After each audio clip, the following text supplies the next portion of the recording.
I'm Jackie Hoch, and my husband and I run Hoch Orchard and Gardens down in the southeastern part of Minnesota, pretty close to the Mississippi River.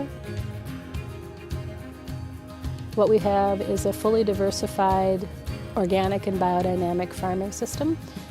Our primary crop is apples, but we do things like sweet cherries and peaches and apricots and plums and strawberries and raspberries. Our focus is fruit, but when you farm in a very biodiverse way, you have a lot more than just the focus of fruit. We try to farm this farm as if it was one entity. So the waste that we have needs to be fed back into the farm to grow the farm. Every apple is used, whether the apple is used fresh for a consumer or whether it's used for a processed product or whether it's used for juice or whether it's fed to the pigs. We're not going to walk through the orchard and see apples still left on the tree. All the apples get picked, and if the apples fell to the ground, then the pigs go through and eat the apples that fell on the ground. That helps us disrupt pest cycles, but it also helps us build up the farm and has better utilization of the fruit.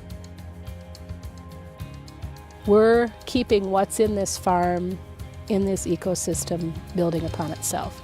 So wherever we can, we're trying to keep that system as close to a natural ecosystem as possible and yet have the production that we need.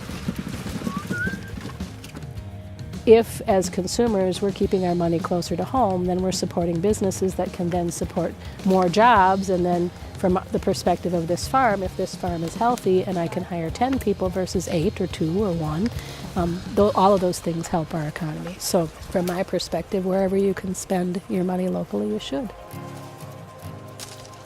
It's about choosing the life you want to have. You know, if you're making all of your choices based on money alone, that's not a good thing. But if you're only making choices based on principle alone, that's not a good thing either. You have to come up with a balance that says, how can I do this?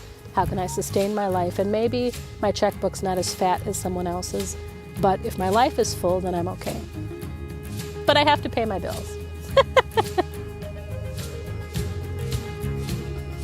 Selling to co-ops has been part of what's been able to make our business be a sustainable business, because we develop relationships and partnerships with the co-op to be able to say, here's a menu of items that we have, can you work with us, and will you purchase those things? We've never had a contract with any co-op we've worked with.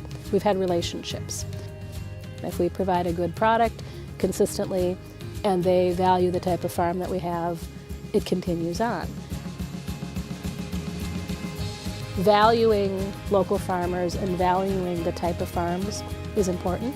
And so having that co-op support that then translates to customers being able to trust that their food's coming from places that they value too.